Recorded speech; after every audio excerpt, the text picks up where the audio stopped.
This 1897 studio portrait of a mother and daughter looks serene until you see their eyes. The basement of the Boston Historical Society smelled of old paper and forgotten time.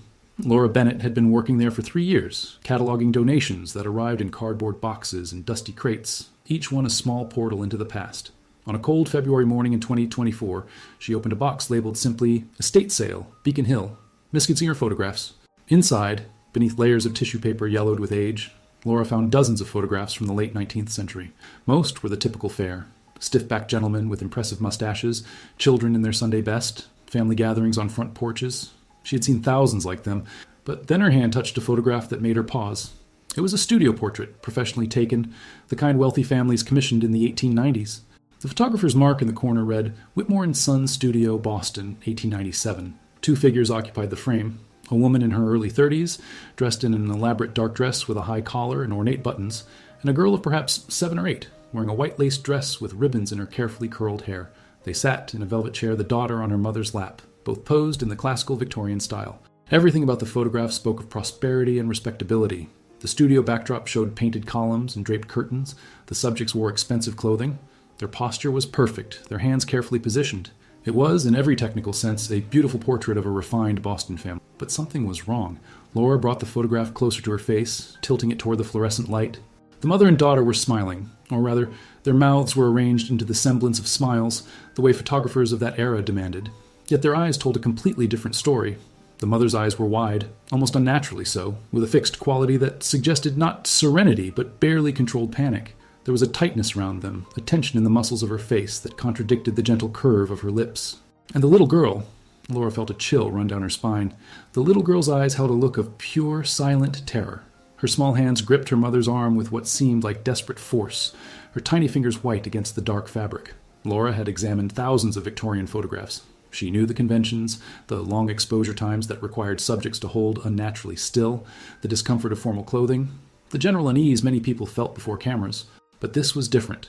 This was not the stiffness of Victorian formality. This was fear, captured and preserved for more than a century. She turned the photograph over. On the back, in faded pencil, someone had written, "Elizabeth and Clara, March 1897. May God forgive us." Laura's heart quickened. She pulled out her phone and took several high-resolution photographs of the portrait, zooming in on the faces, the hands, every detail. Then she opened her laptop and began to search the Historical Society's digital archives for any mention of Elizabeth and Clara from 1897 Boston. The investigation had begun. Laura spent the rest of that day searching through the Historical Society's databases, but the names Elizabeth and Clara were frustratingly common in 1890s Boston. Without a last name, she had little to work with. She examined the photograph again under a magnifying glass, looking for any additional clues she might have missed. The studio mark, Whitmore and Sons, was her best lead. She searched the Society's records for information about photography studios operating in Boston during that period. After an hour of digging through business directories and old newspaper advertisements, she found it. Whitmore and Sons studio had operated on Tremont Street from 1889 to 1902, catering to Boston's wealthy elite. The clothing offered more clues. And the mother's dress, with its leg of mutton sleeves and elaborate trim, was expensive and fashionable for 1897. The little girl's white dress, too, spoke of wealth. White clothing was impractical and required servants to maintain. These were not middle-class Bostonians. They were from the upper echelons of society, likely residents of Beacon Hill or the Back Bay. Laura leaned back in her chair, thinking, if they were wealthy, there might be records. Birth announcements, society page mentions, property records. She opened the digitized archives of the Boston Globe and began searching editions from 1897, focusing on the social columns that documented the activities of prominent families. For hours, she scrolled through microfilm scans, her eyes straining against the old-fashioned type. Charity events, dinner parties, arrivals, and departures, the minutiae of upper-class Boston life. Then, in the March 15th, 1897 edition, she found something that made her sit up straight. A small notice, buried on page 7, Mrs. Elizabeth Ashworth and daughter Clara have departed the city for an extended rest. Mrs. Ashworth's health has been delicate of late, and the family seeks the restorative benefits of country air. Ashworth. Finally, a last name. Laura's fingers flew across the keyboard. She searched for more mentions of the Ashworth family, and what she found painted a picture of Boston aristocracy. William Ashworth was listed in the 1895 city directory as a banker, with a residence on Mount Vernon Street in the heart of Beacon Hill. He served on the boards of multiple charitable organizations and was frequently mentioned in connection with the city's financial elite. But after that brief March 1897 notice about Elizabeth and Clara's departure, the mentions of Elizabeth vanished from the society pages. William Ashworth continued to appear, At bank meetings, charitable events, gentlemen's clubs, but always alone. No wife accompanied him. No daughter was mentioned. Laura felt the familiar tingle of a mystery deepening. She pulled out a notepad and began to list what she knew. Elizabeth and Clara had their portrait taken in March 1897, possibly just before leaving the city. The photograph showed clear signs of distress. Elizabeth's health was described as delicate, a Victorian euphemism that could mean anything from genuine illness to depression to something far darker. And then both mother and daughter seemed to disappear from Boston society entirely. She needed more information. She needed to find out what happened to Elizabeth and Clara Ashworth after they left the city in March 1897, and she needed to understand why someone had written, "May God forgive us," on the back of their photograph. Laura glanced at the clock. It was nearly 6 p.m, and the Historical Society would close soon, but she knew she wouldn't be able to sleep without learning more. She gathered her notes, carefully placed the photograph in an archival sleeve, and made a decision. Tomorrow, she would visit the Massachusetts State Archives. If Elizabeth and Clara Ashworth had met with tragedy, there would be records. Death certificates, asylum admissions, court proceedings. The story hidden in those terrified eyes was waiting to be uncovered, and Laura was determined to find it. The Massachusetts State Archives occupied a modern building in Dorchester. Its climate-controlled rooms, a stark contrast to the dusty basement where Laura usually worked. She arrived early on Wednesday morning, armed with her notebook, the photograph, and a list of record types she needed to examine. Vital records, asylum admissions, and court documents from 1897 to 1900. The archivist at the front desk, a middle-aged man named Robert, examined her research request with interest. The Ashworth family, from Beacon Hill. He adjusted his glasses. "That's a name I haven't heard in years. What's your angle?" Laura showed him the photograph. "I'm trying to find out what happened to this woman and her daughter. They disappeared from public records in March 1897. Robert studied the image, his expression growing somber as he noticed the fear in their eyes. "Victorian Boston had ways of making inconvenient women disappear," he said quietly. "Let me pull what we have." An hour later, Laura sat at a research table surrounded by document boxes. She started with death certificates, hoping she wouldn't find what she was looking for. She scanned through dozens of entries, from March through December 1897, her finger tracing down columns of names. No Elizabeth Ashworth. No Clara Ashworth. Relief mixed with frustration. They hadn't died, at least not in Massachusetts in 1897, but that meant they had gone somewhere else. She moved to the asylum records. Massachusetts had several institutions in the late 19th century where wealthy families could quietly commit troublesome relatives. McLean Hospital in Belmont, the Boston Lunatic Hospital, the Taunton State Hospital. The admission records were incomplete, many pages damaged or missing, but Laura worked through them methodically. In the McLean Hospital ledger for April 1897, she found it. Elizabeth Ashworth, age 32, admitted April 12, 1897, committed by husband William Ashworth. Diagnosis: hysteria and melancholia. Patient displays agitation and makes unfounded accusations against family members. Laura's hands trembled as she photographed the page. Hysteria, the catch-all diagnosis Victorian doctors used to dismiss women's legitimate complaints. And unfounded accusations. What had Elizabeth tried to tell people? What had she accused her husband of? She searched for any record of Elizabeth's release or transfer, but found nothing. The ledger simply stopped mentioning her after June 1897. No discharge date, no death recorded.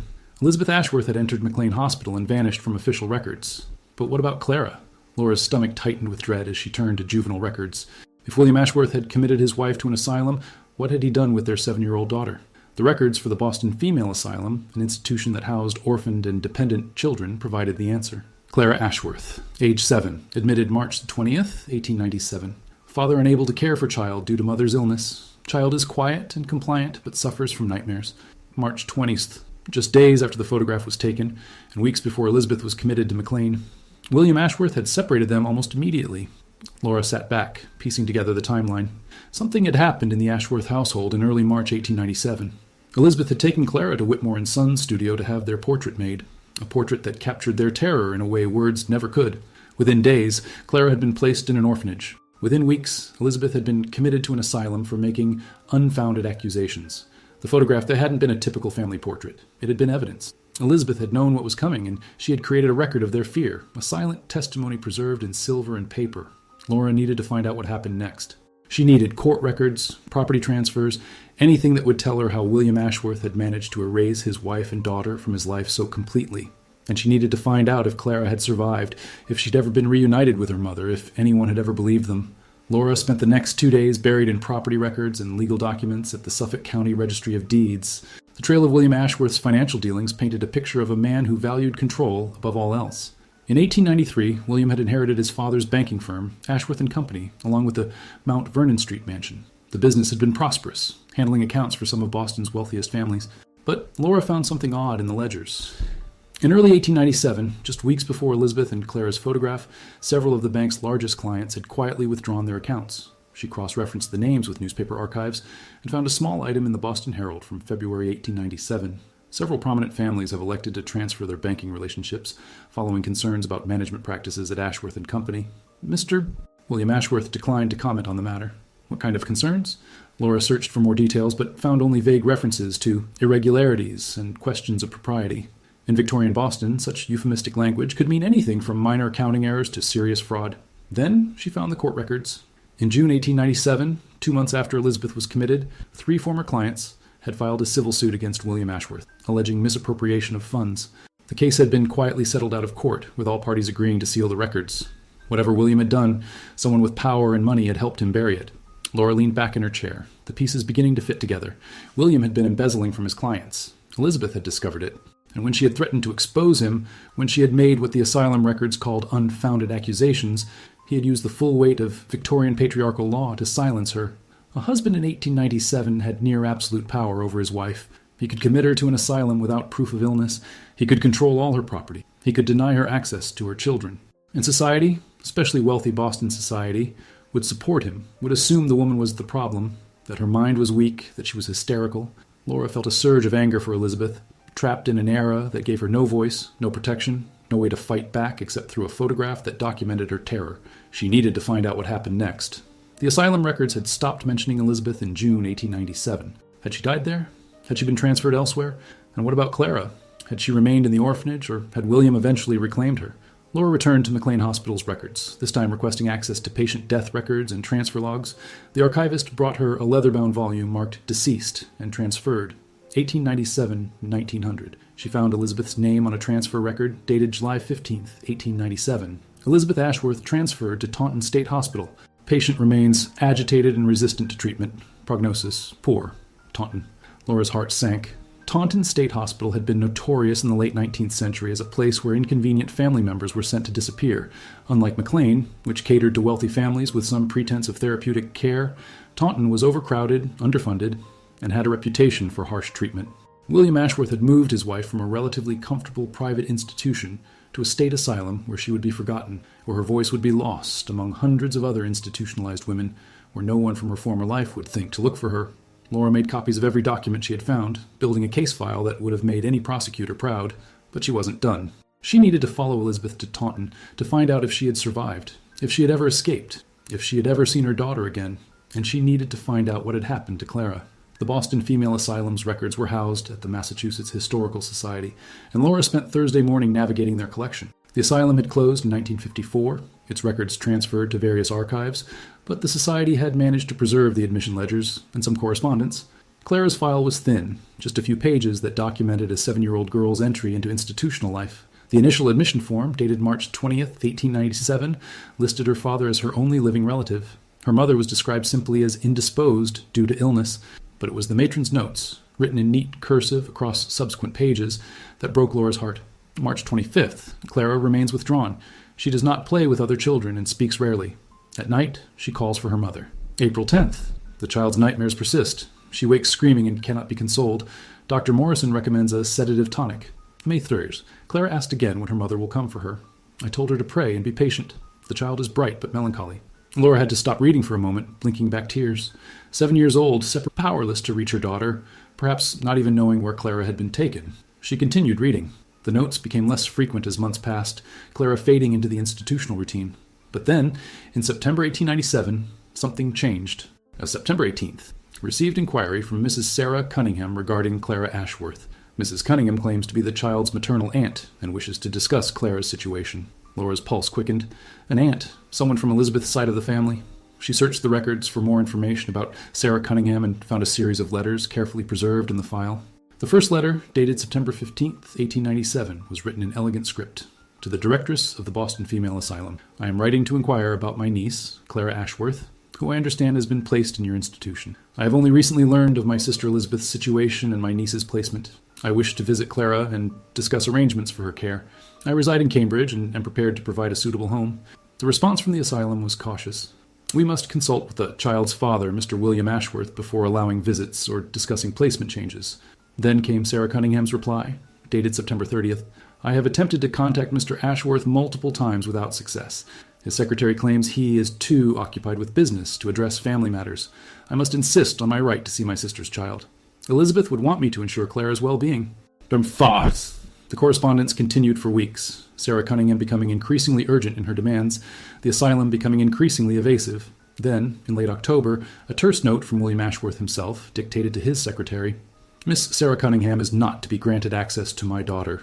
She is a spinster of unstable temperament who has filled my wife's head with unreasonable ideas. Any further interference from Miss Cunningham will be met with legal action. After that, the letters stopped. Sarah Cunningham vanished from Clara's file as completely as Elizabeth had vanished from public records. But Laura now had another name, another thread to follow. She searched Boston City directories for Sarah Cunningham and found an address in Cambridge, 47 Brattle Street. The notation listed her occupation as teacher.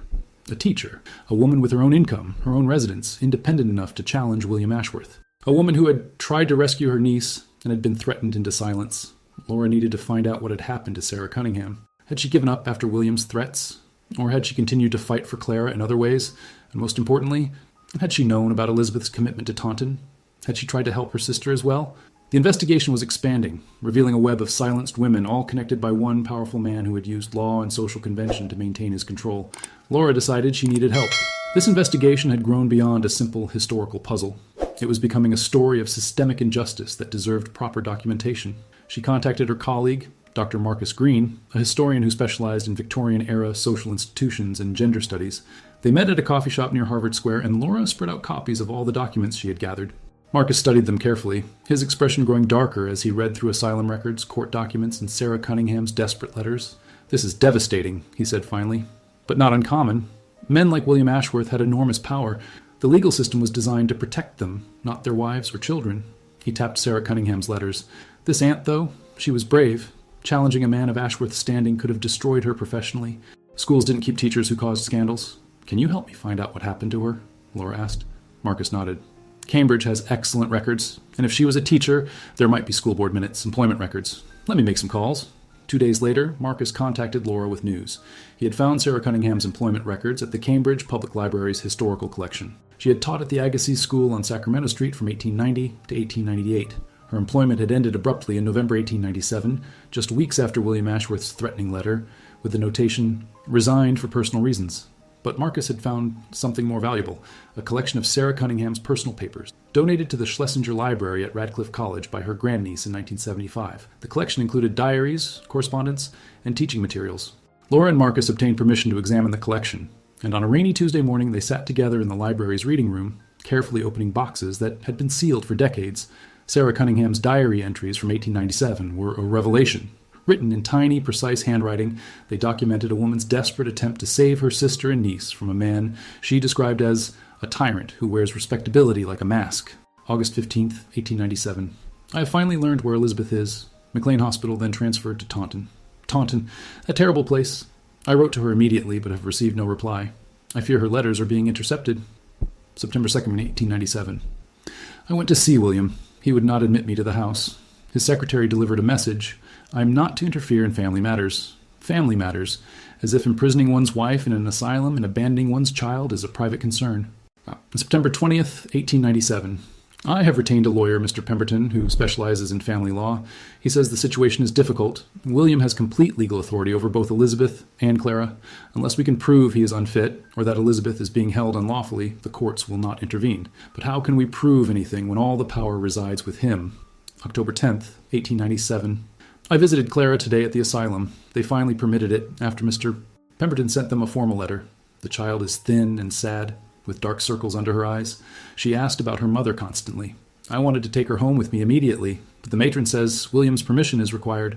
Clara gave me something, a small drawing she had made, hidden in her pocket. It shows a house with bars on the windows. She whispered, "This is where Mama is." How does the child know? Has Elizabeth found a way to send her messages? Laura felt tears welling up. Clara had known.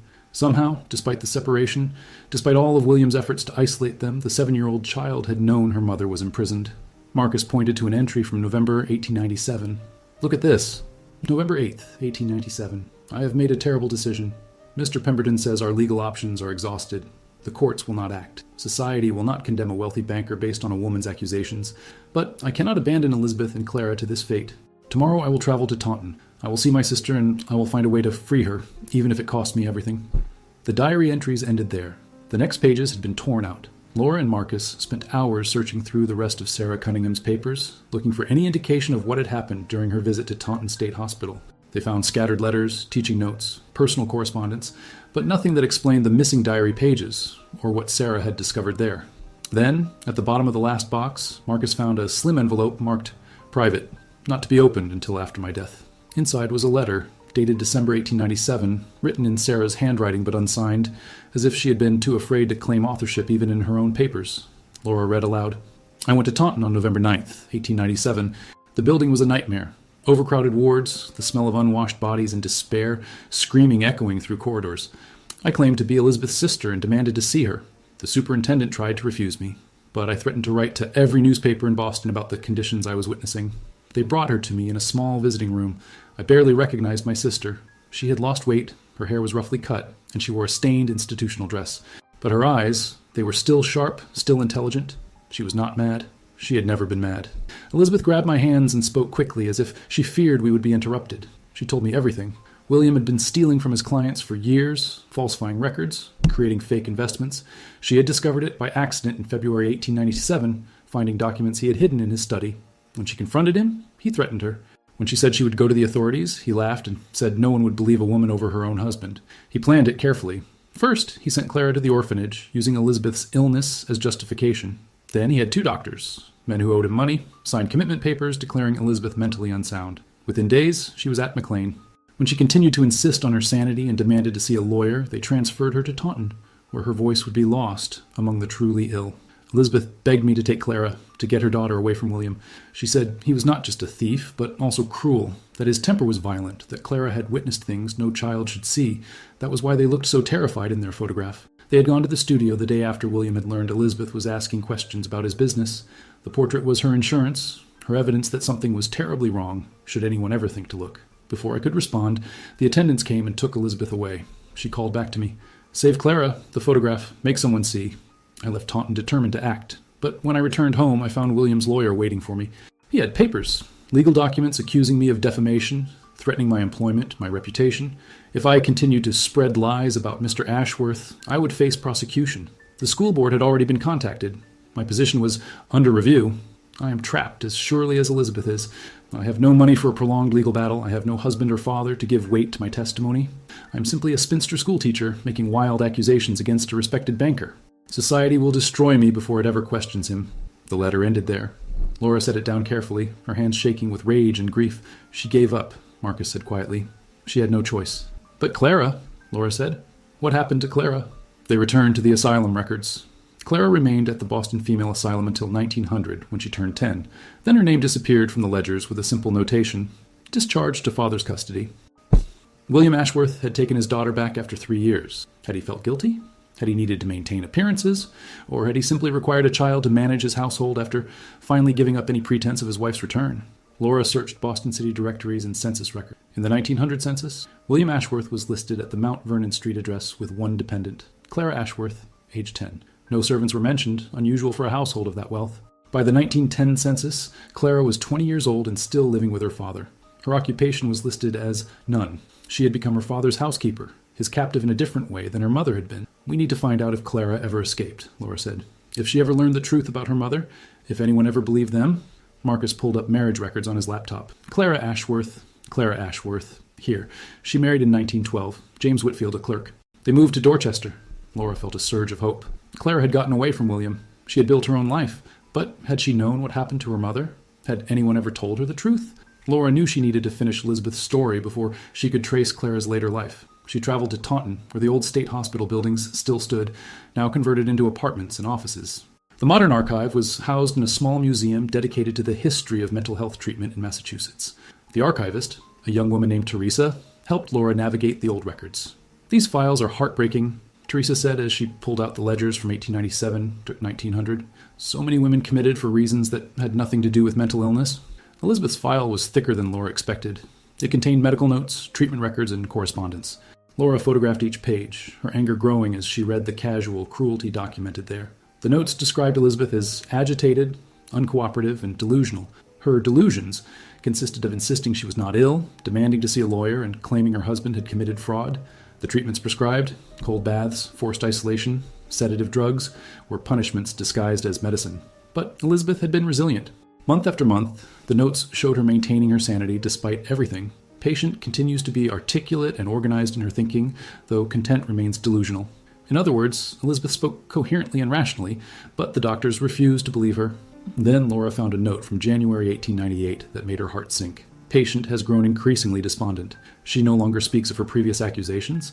She spends hours staring out the window. Dr. Hammond believes the reality of her situation has finally begun to break through her defensive delusions. Elizabeth had broken, not because she was mentally ill, but because the system had crushed her spirit. She had been imprisoned for nearly a year, separated from her daughter, prevented from defending herself, and drugged into submission. The file showed she lived at Taunton for 11 more years. 11 years of institutional life, of lost identity, of slow erasure. The notes became briefer over time, Elizabeth fading into just another aging female patient, her story forgotten, her voice silenced. Laura found the death certificate dated March 3, 1909. Elizabeth had been 44 years old. The cause of death was listed as pneumonia, but Laura knew the real cause. She had been killed by a system that allowed husbands to imprison their wives, and by a society that refused to question male authority. Elizabeth had died without ever seeing her daughter again. She had died without anyone believing her accusations against William. She had died without justice. But she had left that photograph, that single portrait of a terrified mother and daughter, their eyes documenting a truth that no one had been willing to see in 1897. And now, 127 years later, someone was finally looking. Laura wiped her eyes and turned to the question that had haunted her from the beginning. Had Clara known? Had anyone ever told her what really happened to her mother? She needed to find Clara's descendants. If Clara had children, grandchildren, they deserved to know the truth about their grandmother and great-grandmother. They deserved to know that Elizabeth and Clara had been victims, not of illness, but of one man's determination to silence them. Back in Boston, Laura threw herself into tracing Clara's later life. The woman who had married James Whitfield in 1912 had lived in Dorchester until 1918, according to city directories. Then the trail went cold. No property records, no further directory listings, no obvious children's birth records. Marcus suggested they search newspaper archives for any mention of Clara Whitfield or Clara Ashworth. After hours of scanning microfilm, they found a small obituary in the Boston Globe from January 1952. Clara Whitfield, 62, died at her home in Quincy on January 14th. She is survived by her husband, James Whitfield, and daughter, Margaret. Mrs. Whitfield was known for her volunteer work with the Massachusetts Society for the Prevention of Cruelty to Children. Private services were held. Laura read the obituary 3 times, her mind racing. Clara had dedicated her life to protecting children. Had that choice been influenced by her own childhood trauma? By being separated from her mother and institutionalized? The mention of a daughter, Margaret, gave Laura a new lead. If Margaret was still alive, she would be in her 70s or 80s. There might still be time to connect her with the truth about her grandmother's fate. Marcus searched genealogy databases while Laura contacted the Massachusetts Society for the Prevention of Cruelty to Children, hoping they might have records of Clara's volunteer work. The organization had merged with other child welfare agencies decades ago, but they referred her to the Boston Children's Services Archive. There, in a box of volunteer records from the 1930s and 40s, Laura found Clara's file. It contained letters she had written advocating for individual children, reports on home visits, and testimony she had given in court cases involving child neglect and abuse. One letter, dated 1935, stood out. Clara had written to a judge on behalf of a young girl whose father wanted to commit her to an institution. Your Honor, I know from personal experience how easily a child can be separated from a loving parent and labeled as troublesome or difficult when the real problem lies with those in power. I beg you to investigate this case thoroughly and listen to the child's voice, not simply accept the father's account. Children cannot defend themselves against adult authority. The law must protect them, especially when their own parents will not. Laura felt her throat tighten. Clara had never forgotten. She had spent her adult life fighting for other children because no one had fought for her. But had Clara known the full truth about her mother? The letter suggested she understood something about unjust separations, but did she know about the embezzlement, the forced commitment, the years Elizabeth spent at Taunton? Marcus found Margaret Whitfield's marriage record. She had married David Chen in 1975. Further searches revealed that Margaret was still alive, living in a retirement community in Newton. Laura's hands shook as she wrote down the address. After weeks of following trails through history, she was about to connect past and present. She called the retirement community and asked to be connected to Margaret Chen. An elderly woman with a clear, strong voice answered, "Mrs. Chen, my name is Laura Bennett. I'm an archivist with the Boston Historical Society, and I've been researching your family history. I've discovered some information about your grandmother, Clara, and your great-grandmother, Elizabeth, that I believe you should know about." There was a long pause. Then, "My grandmother never spoke about her childhood. She would become upset if we asked. We knew her mother had died when she was young, but nothing more." "What have you found?" "It's a long story," Laura said, "and it's difficult, but I think you deserve to know the truth. May I visit you?" "Yes," Margaret said immediately. "Please come tomorrow." Laura arrived at the Newton retirement community on a bright Saturday morning, carrying a folder with copies of all the documents she had gathered: the photograph, asylum records, Sarah Cunningham's letters, Elizabeth's death certificate, and Clara's advocacy work. Margaret Chen met her in a sunny visiting room. She was 83 years old, with sharp eyes and her grandmother's straight posture. 2 other people sat with her son, Daniel, and her granddaughter, Emma, both of whom had driven in from out of state when Margaret told them about Laura's call. Laura spread the documents on the table and began with the photograph. She watched as 3 generations of Clara's descendants looked at the terrified faces of their ancestors for the first time. "My God!" Margaret whispered. She was so young and so afraid. Laura told them everything. She explained about William Ashworth's embezzlement, Elizabeth's discovery of his crimes, the systematic way he had silenced his wife and separated her from her daughter. She showed them the asylum records, Sarah Cunningham's desperate attempts to help, and Elizabeth's 11 years of imprisonment at Taunton. "Clara was 7 when this photograph was taken," Laura said. "She spent 3 years in an orphanage, knowing her mother was locked away somewhere but powerless to reach her. When her father finally took her back, she became his housekeeper, trapped in his house until she was old enough to marry and escape." Margaret was crying quietly. "She never told us. She never said a word." "She carried it alone," Daniel said, looking at the photograph. "All that trauma, and she had no one to talk to about it." Emma, who was in her 30s, spoke up. "But she did do something. Look at this volunteer work. She spent her whole adult life protecting children. She made sure other kids didn't suffer what she suffered." Laura nodded. "Your grandmother was incredibly brave, and so was your great-grandmother. Elizabeth knew she was going to be silenced, so she created evidence. This photograph. She made sure their fear was documented. She was hoping that someday someone would look at it and understand." "And you did," Margaret said, reaching across the table to squeeze Laura's hand. 127 years later, but someone finally looked. Someone finally saw. They talked for hours. Laura answered their questions, showed them every document, helped them understand the legal and social context that had allowed William Ashworth to destroy his family without consequences. She explained how common this pattern had been, how many women had been institutionalized by husbands who wanted to silence them, how many children had been separated from mothers who loved them. Before Laura left, Emma asked a question that had been forming in her mind throughout the conversation. What happened to William Ashworth? Did he ever face justice? Laura had researched this too. He died in 1915, a wealthy man, respected in his community. His obituary called him a pillar of Boston society, and made no mention of his wife or daughter. He was buried in Mount Auburn Cemetery with a large monument. "That's not right," Daniel said quietly. "No," Laura agreed. "It's not. But we can change the narrative now. I'd like to write Elizabeth and Clara's story with your permission. I want to document what really happened, so that history remembers them as survivors, not as forgotten victims." Margaret nodded emphatically. "Yes, please, tell their story. My grandmother deserves to be remembered for her courage, and my great-grandmother deserves to be vindicated." Over the following months, Laura worked with the Chen family to create a comprehensive historical account. She published an article in the Journal of Women's History documenting the Ashworth case and its context within Victorian-era domestic abuse and institutional control. The Boston Historical Society mounted an exhibition featuring Elizabeth and Clara's photograph alongside their story. The photograph that had once documented terror and injustice became a symbol of resilience and truth. Visitors stood before it, seeing not just the fear in their eyes, but also their determination to survive, to document, to leave a trace of truth for future generations to find. Margaret Chen attended the exhibition opening with her children and grandchildren. She stood for a long time in front of the portrait of her grandmother as a frightened 7-year-old child. "We see you now," she whispered. "Both of you. We see you, and we remember, and we honor your courage." The photograph had waited 127 years for someone to truly look at it, to zoom in on those terrified eyes and